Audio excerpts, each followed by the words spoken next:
Hi hello നമസ്കാരം. മിനീസ് കിച്ചണിലേക്ക് എല്ലാവർക്കും സ്വാഗതം. അപ്പൊ ഇന്ന് നമ്മൾ കാണാൻ പോകുന്നത് ഒരു വെറൈറ്റി റൈസ് ആണ്. മാങ്ങയുടെ സീസൺ എല്ലാം നന്നായിട്ട് അവിടെ എല്ലാവർക്കും ഇപ്പൊ മാങ്ങയൊക്കെ കിട്ടുന്നുണ്ട് അല്ലെ. നല്ല മാങ്ങ സീസൺ ആണ് തുടങ്ങിയിരിക്കുന്നത്. അപ്പൊ നിങ്ങൾക്ക് എന്തായാലും ഈ ഒരു റൈസ് വളരെ നല്ലൊരു ടേസ്റ്റോട് കൂടിയിട്ട് കഴിക്കാൻ പറ്റും. ഇന്ന് കാണാൻ പോകുന്നത് തമിഴ്നാട്ടിൽ ഉണ്ടാക്കുന്ന മാങ്കായ് സാദം എന്നെയാണ്. മാങ്കായ് സാദം പറഞ്ഞു കഴിഞ്ഞാൽ മാങ്ങയിട്ടിട്ടുള്ള ആ ഒരു വെറൈറ്റി റൈസ് ആണ് കാണുന്നത്.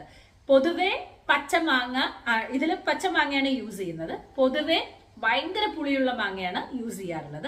പക്ഷെ അതല്ലാതെ ഒന്ന് ചെനഞ്ഞ മാങ്ങ എടുക്കുകയാണെന്നുണ്ടെങ്കിൽ ടേസ്റ്റ് കുറച്ചും കൂടി ഉണ്ടാവും. എന്റെ രീതിയിൽ എങ്ങനെയാണ് ഒരു മാങ്കായ് സാദം ഉണ്ടാക്കുക എന്നുള്ളതാണ് ഞാൻ നിങ്ങൾക്ക് കാണിച്ചു തരാൻ പോണത്.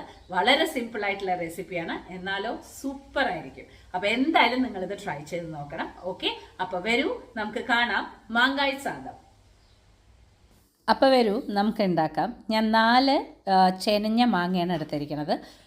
ഗ്രേറ്ററിൽ വലിയ ഗ്രേറ്റിംഗ് ആയിട്ടുള്ള രീതിയിൽ വരുന്ന ആ ഒരു ഇതിലിട്ടോളൂ. പൊടി പൊടിയായിട്ട് ഗ്രേറ്റ് ചെയ്ത് കഴിഞ്ഞിട്ടുണ്ടെങ്കിൽ പിന്നെ ചോറിൻ്റെ കൂടെ അത് അലിഞ്ഞു പോവും. അതുകൊണ്ടാണ് ഇതുപോലെ ഇങ്ങനെ വലുതായിട്ടുള്ള രീതിയിൽ ഗ്രേറ്റ് ചെയ്ത് കിട്ടുകയാണെന്നുണ്ടെന്നുണ്ടെങ്കിൽ അപ്പോൾ നിങ്ങൾക്ക് അത് കടിക്കാൻ നമുക്ക് കിട്ടും, മാങ്ങ കടിക്കാൻ നമുക്ക് കിട്ടും. അപ്പോൾ ഇതുപോലെ ഞാൻ വലുതായിട്ടുള്ള രീതിയിലാണ് ഗ്രേറ്റ് ചെയ്ത് എടുത്തിരിക്കുന്നത്. അപ്പോൾ ഇതാ ചെരഞ്ഞ മാങ്ങയാണ്. ഓക്കെ, ഇനി നമുക്ക് പ്രോസസ്സിലേക്ക് കടക്കാം. പ്രോസസ്സ് വളരെ സിമ്പിളാണ്. നല്ലെണ്ണ ഒഴിക്കുന്നു, കടുക്, കടലപ്പരിപ്പ്, വറ്റൽ മുളക്, ഉഴുന്നുപരിപ്പ്, പിന്നെ ഞാൻ കുറച്ച് നിലക്കടല ഇട്ടിട്ടുണ്ട്. ഇത് നിങ്ങൾക്ക് എങ്ങനെ വേണമെങ്കിലും കൂട്ടിയും കുറച്ചും ചെയ്യാം. നിലക്കടല വേണ്ട എന്നുണ്ടെങ്കിൽ നിലക്കടല വേണ്ട. പക്ഷേ കോമൺ ആയിട്ടുള്ള രീതിയിൽ ചെയ്യുന്ന ഒരു കാര്യമാണ്. കടുക് ഇടുക, ഉഴുന്നുപരിപ്പ് ഇടുക, കടലപ്പരിപ്പ് ഇടുക, വറ്റൽമുളക് ഇടുക, കുറച്ച് നിലക്കടല ഇടുക, ഉപ്പിടുക.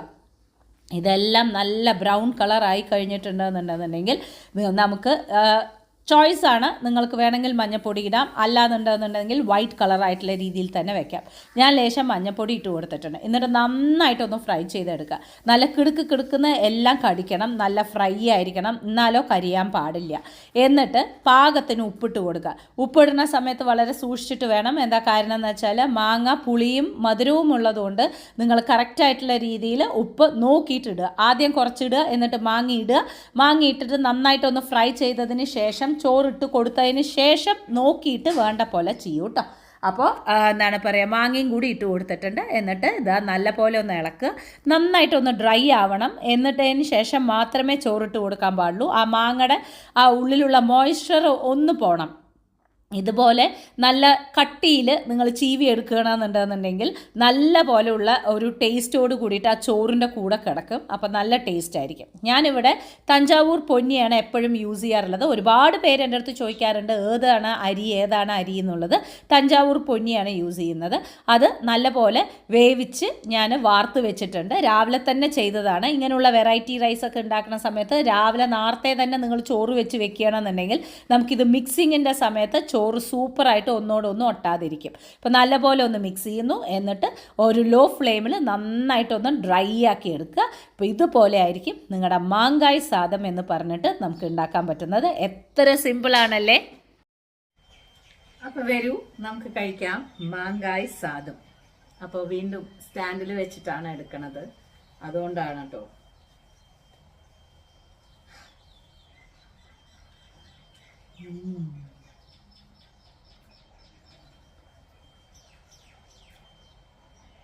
വലുതായിട്ട് ഇട്ടുകൊണ്ട്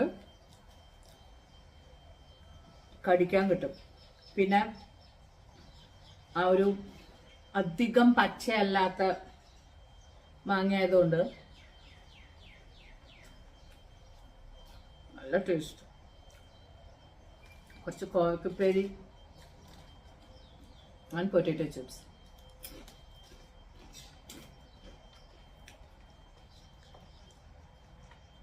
കുറച്ച് ചെനഞ്ഞ മാങ്ങയായിട്ട് എടുക്കും കേട്ടോ.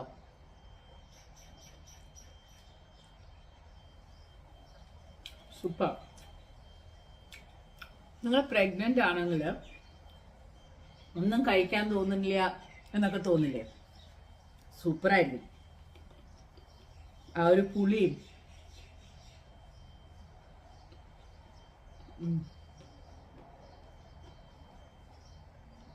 Simple recipe. കുറച്ച് കാര്യങ്ങൾ മാത്രം ശ്രദ്ധിക്കുക.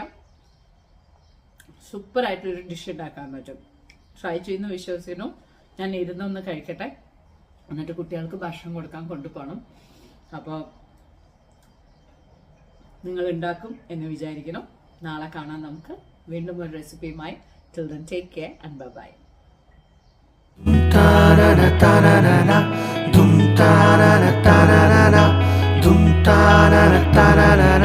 Vinny's Kitchen.